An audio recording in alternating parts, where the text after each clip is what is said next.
امرالله صالح د بې اسناده موټرو سره څه کوي؟ آیا خپل ځان ته یې اخلي او که حکومت ته یې سپاري؟ دا کولی شئ په دې ویډیو کې وګورئ. د ولسمشر غني لومړي مرستیال امرالله صالح وایي چې ټول بې اسناده موټرونه به د حکومت لخوا ضبط شي.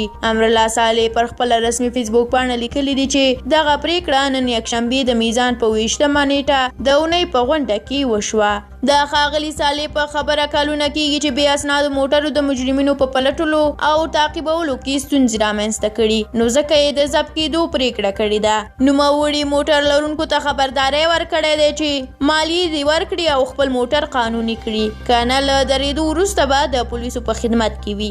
د صالح په وینا احتمال شته چې دغه موټر د حکومت له لورې تر ضبط کېدو وروسته قانوني کړي او بیا یې د شهیدانو د وارثینو په کورنیو وویشي. د ولسمشر لومړي مرستیال دا څرګندونې په داسې مهال کې کوي چې په پلازمینه کابل کې د جنایي پیښو په زیاتېدو سره نوموړي ته د ولسمشر اشرف غني په لارښوونه د څو اونیو لپاره د کابل د امنیت چارې سپارل شوي دي.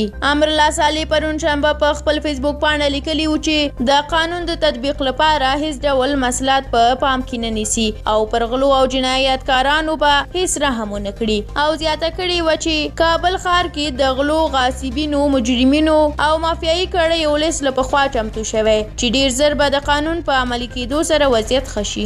له تاسو مننه چې ویډیو م تر اخره ولیدله. که مو دا ویډیو خوښه شوې وي نو حتما لایک کړئ، در سره خپل نظر هم په دې اړه کولی شئ زموږ سره په کومنټ کې شریک کړئ. تر بیا بلې ویډیو د خدای په امان.